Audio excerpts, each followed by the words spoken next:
그들의 양손을 그루터기 위에 올려놓고 한 명 한 명에게 웃으면서 이렇게 물었다고 합니다. 긴팔을 원해? 반팔을 원해?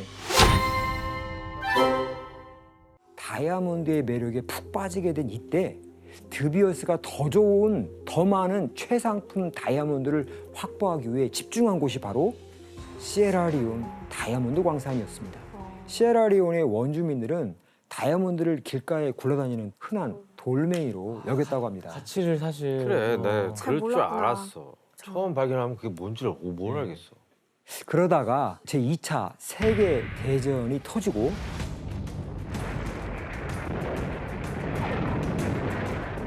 시에라리온 사람들이 영국의 의용군으로 참전하면서 영국의 귀족 장교들을 통해 그제서야 다이아몬드 가치를 알게 되는데요. 그럼 전쟁이 끝나고 고향으로 돌아온 시에라리온 사람들은 어떻게 행동했을까요? 땅 파는 거죠 이제. 그렇죠. 다이아몬드를 노리고 광산으로 몰려들기 시작하는데요.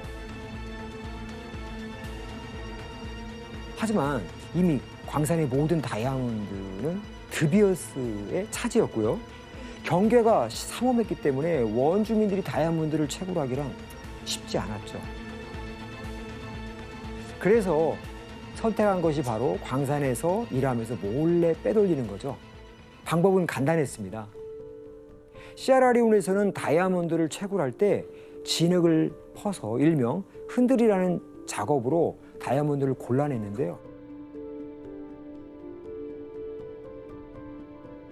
이때 다이아몬드를 입으로 삼키기도 하고 심지어 인공 안구를 낀 어떤 사람은 안구 뒤쪽에 다이아몬드를 숨겨서 몰래 빼내기도 했다고 합니다. 드비어스의 자회사는 곳곳에 총을 든 군인들을 배치해서 이런 행동을 막아보려 했죠.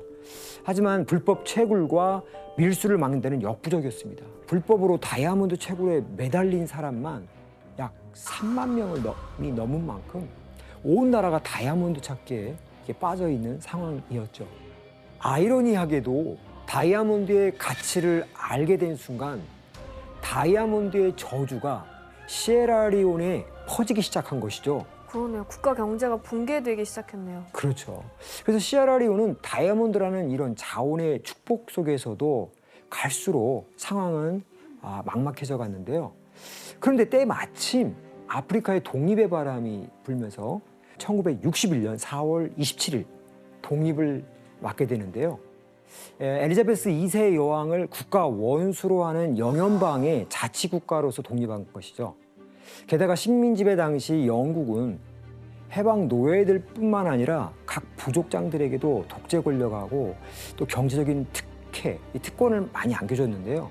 독립 이후에도 이들이 영국과 긴밀한 이런 관계를 맺으면서 그 시에라리온의 독립은 사실 반쪽짜리 독립이었던 셈입니다. 식민지배 청산이 제대로 안 됐네요. 그렇죠. 이런 혼란한 상황 속에서 시에라리온의 권력을 틀어쥔 인물이 하나 나타납니다. 그는 1971년에 초대 대통령으로 취임한 후에 시에라리온을 일당 독재 국가로 만든 시아카 스티븐입니다. 그 시아카 스티븐 대통령이 취임한 후에 가장 먼저 한 일은 바로 다이아몬드 광산을 국유화하는 것이었습니다. 그 스티븐스 정부는 드비어스 자회사가 가지고 있던 광산까지도 전부 정부에 귀속시켰는데요. 그럼 이제 다이아몬드로 벌어들인 수익이 국민들에게 돌아갔을까요? 아니요. 그렇죠. 주인은 바뀌어도 상황은 그렇게 변하지 않았을 것 같아요. 네, 맞습니다. 스티븐스 대통령이 광산을 상용화했다라는 것과 다름없습니다.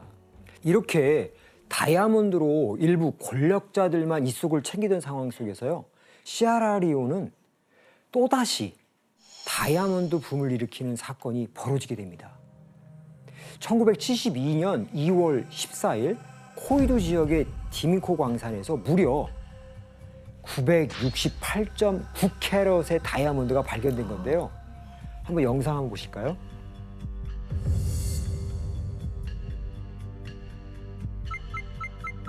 코이두. The star of Sierra Leone,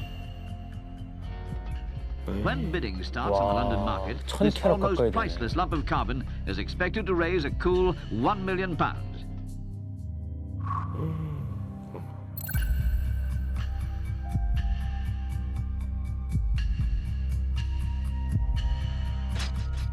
근데 사실 현실감이 별로 없지 않아요?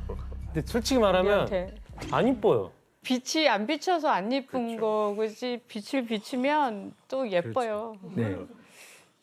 당시 1000캐럿에 육박하는 시에라리온의 별은 다이아몬드의 왕이라고 불리는 한 보석상에게 약 250만 달러에 판매되는데요.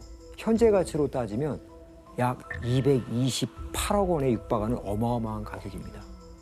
시에라리온의 별 때문에 스티븐 대통령은 다이아몬드 생산에 더욱 박차를 가하기 시작합니다. 1970년, 80년대 그 시에라리온의 다이아몬드 생산량을 한번 볼까요? 계속 나오는 거야? 그리고 이 표를 보시면 좀 이상하지 않으세요? 점점 줄어요. 그러니까 기술은 더 발전할 텐데. 대체 왜 이런 일이 생긴 걸까요? 줄어들 리가 없는데. 되돌리나요? 네, 맞습니다. 사실 이건 공식 생산량일 뿐 실제 생산량이 아닙니다. 네, 그러니까 많은 양의 다이아몬드가 누군가에 의해 빼돌려졌다는 네, 빼돌리네. 건데요. 실제로 이 시기에 최소 1억 6천만 달러 이상의 다이아몬드가 알 수 없는 경로를 통해 팔리면서 대통령과 일부 권력자들의 배를 불리고 있었다고 합니다. 그러니까 정작 채굴하면서 고생한 건 다 국민들인데 다이아몬드로 인한 혜택을 전혀 어쨌든 국민들은 누리지 못하는 거잖아요. 맞습니다. 이렇게 점점 더 배고프고 가난해지는 이런 현실의 시에라리온 사람들의 불만은 이제 극에 달하기 시작하죠. We produce this mineral to them. Then they got a lot of money. We can produce a lot of diamonds. Even today, even I don't even have a bicycle to ride. While they are in the towns, because they have their money, all top cars, nice house to sleep, nice clothes to wear. 이때 시에라리온의 부정부패를 척결하겠다며 한 사람이 등장하는데요. 반란을 꿈꾸다가 투옥됐던 군인 호데이 상코입니다. 쌍코. 예. 코가 인상적이네요, 진짜. 네. 호데이 상코는 초등학교밖에 나오지 못해서 글을 읽고 쓰는 것에 능통하지는 못했지만 군대를 이끄는 데에는 아주 상당히 능력이 있었던 사람이었습니다. 호데이 상코는 이런 능력을 앞세워서 1991년에 부정부패에 찌든 정부를 몰아내겠다면서 무장 투쟁 단체인 혁명연합전선 RUF를 조직하는데요. 부패한 정권에 맞서 새로운 사회를 세우고자 젊은 층의 학생 운동가들하고 함께 조직했던 단체였죠. 근데 하지만 이 호데이 상코의 등장으로 시에라리온은 더 큰 수렁에 빠지게 됩니다. 호데이 상코의 목표는 시에라리온의 평화가 아니라 바로 다이아몬드였기 때문이죠. 어? 어째 의미가 변질돼도 너무 왜 그래, 변질됐네요. 정부가 장악한 이 다이아몬드 광산을 이 반군 RUF가 차지하기 위해선 지원이 필요했는데요. 예. 이때 호데이 상코에게 은밀하게 손을 내민 인물이 바로 옆나라 라이베리아의 그렇죠. 이 옆나라인 라이베리아의 반군 지도자 찰스 테일러입니다.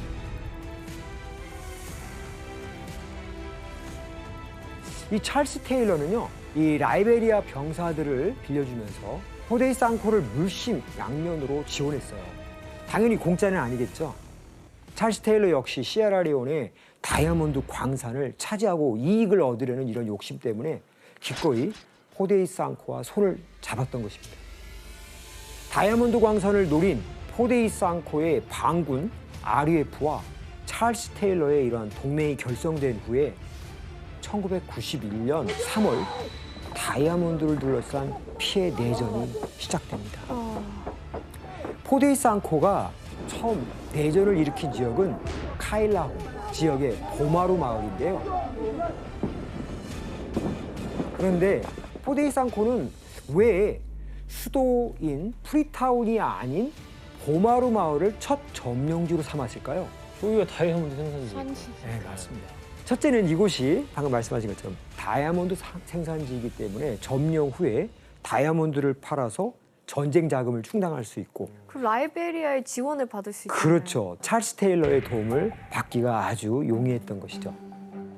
이후에 다이아몬드가 풍부한 카일라훈, 코노 지방, 펜덴부 지역을 차례로 점령해 갑니다.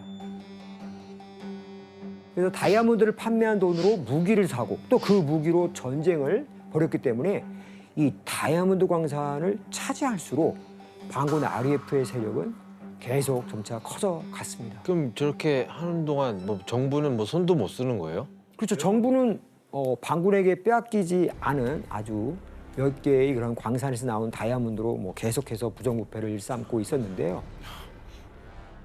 뭐 이런 상황에서도 자기 배만 불리다 보니까 반군과 지금 대립 중인 정부군, 이 군대에 월급을 줄 수도 없을 만큼 국가 예산이 상당히 고갈되기 시작했죠. 몇 달 동안 월급도 받지 못한 군인들은 급기야 반군과 싸우는 것보다는 차라리 마을을 약탈하는 게 더 낫겠다라고 이게 생각을 하게 됩니다. 그래서 마을 사람들을 괴롭히고 반군과 다름없는 짓을 벌이던 이런 정부군들, 이들을 당시 그래서 소벨이라고 일명 불렀어요. 소백. 예, 군인의 솔저, 반군의 레벨, 소벨. 이익을 위해서 정부군이고 반군이고 뭐 이렇게 할 것 없이 모두가 국민을 약탈하고 탄압하는 이런 난장판이 시에라리온의 현실이었던 거죠. 정부군은 반군과의 전쟁이 길어지게 되자 마침내 대통령을 추방하기로 합니다. 어? 그건 사실 부패할 대로 부패한 정부의 쿠데타를 막을 병력조차 사실 없었기 때문인데요.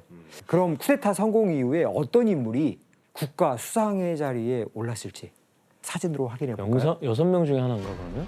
그러겠죠. 당시 쿠데타를 진두지휘했던 이 인물이 바로 25살의 대위 발렌타인 스트라스. 이 사람은 이제 세계 최연소로 시에라리온의 국가 원수에 올랐고요. 와, 25살. 국민들은 젊은 청년이 수장이 됐으니 기존과 다른 새로운 통치력을 보여줄 것이다 라는 이런 희망을 좀 제발. 가지기도 했죠. 그렇죠. 근데 안타깝게도 스트라서 군사 정부 역시 이전 정부와는 크게 다르지 왜 않았어요. 그러는 거야? 아, 그는 이제 집권 다음에 4억 3천만 달러의 그런 가치의 다이아몬드를 스웨덴에 불법 수출도 했고요. 뿐만 아니라 외국인 용병을 고용했는데요. 스트라서가 고용한 용병 회사는 Executive Outcomes라고 불리는 아주 악명 높은 회사였습니다. 백인 장교를 중심으로 세워진 남아프리카 공화국 용병 회사로 주로 흑인들을 탄압하는 데 투입된 회사였습니다. 발렌타인 스트라스는 자신도 언제 쿠데타를 또 당할지 모른다는 이런 불안감을 항상 가지고 있었죠. 그래서 나라의 평화와 안보보다는 자신의 안위를 위해서 이 용병들을 그 시에라리온으로 불러들인 것입니다. 그러면 교수님 그 부패한 정부군에 부패한 반군에 또 외국 용병까지 들어오니까 나라가 그냥 엉망이었을 것 같아요. 맞습니다. 이제 문제는 이뿐만이 아니었습니다. 당시 시에라리온의 문제를 해결하겠다면서 나선 이들이 또 있었는데요. 서아프리카 평화유지군인 에코모, 또 반군의 수탈을 견디지 못하고 부족들이 스스로 만든 민병대까지 활동에 나섰습니다. 한마디로 이런 시에라리온의 정글은 반군, 정부군, 평화유지군, 민병대 그리고 용병까지 뒤섞여서 서로 와. 사륙을 벌이는 그야말로 아비규환의 상황이었던 것입니다. 오. 그리고 이런 혼란을 잠재우지 못한 스트라서 정부의 무능함을 지켜본 국민들 사이에서는요, 다시 군사 정부를 몰아내고 국민의 손으로 직접 정부를 뽑아야 한다는 목소리가 커지게 됐습니다. 그리고 당시 부사령관이자 현재 시에라리온 대통령인 줄리어스 마다 비오가 부패한 발렌타인 스트라스를 쿠데타로 몰아내는 데 성공합니다. 이후 1996년 선거를 열고 대통령을 뽑겠다고 발표하는데요. 드디어 시에라리온에 처음으로 민주적인 선거가 열리게 된 것입니다. 야, 선거를 통해 지도자를 선출하겠다는 이러한 정부의 발표에 포데이 상코와 그가 이끄는 반군 RUF는 시에라리온 전역에서 선거 중단 작전을 펼치게 되는데요. 이 작전은 선거가 발표된 직후부터 1996년 2월 26일 대통령 선거가 이루어진 당일까지 계속 이어졌습니다. 과연 이 시기에 시에라리온에 무슨 일이 벌어졌을까요? 시에라리온 전역으로 흩어진 반군 RUF는 먼저 마을 사람들을 나무 그루터기 앞으로 모아놓고 줄을 세우기 시작했습니다. 도망가는 사람들에게 무차별적으로 총을 난사했기 때문에 겁에 질린 사람들은 반군의 지시에 따를 수밖에 없었는데요. 당시 이 상황을 기록한 한 기자의 증언이 있는데요. 규현 씨가 한번 읽어주실래요?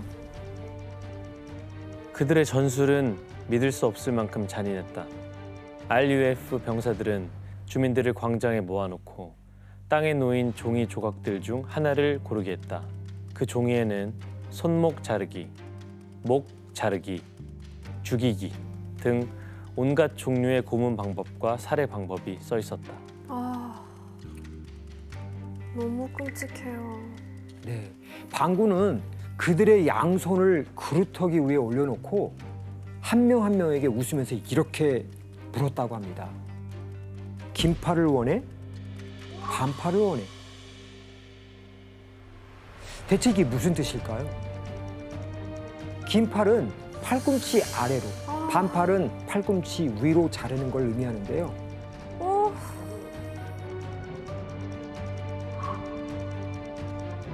사람들은 영문도 모른 채 끌려 나와서 이 질문을 듣고 무참히 손목이 잘려 나가게 된 것입니다.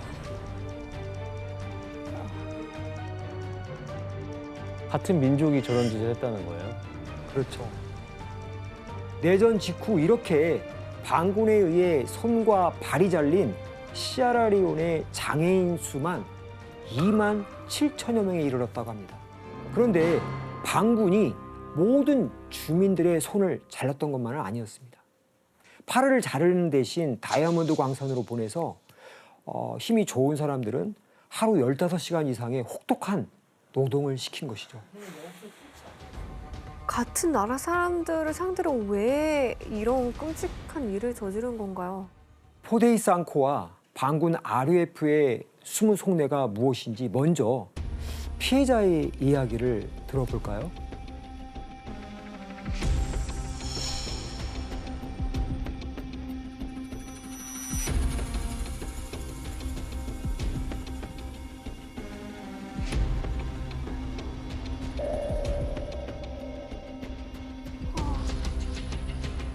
We are running, coming for town.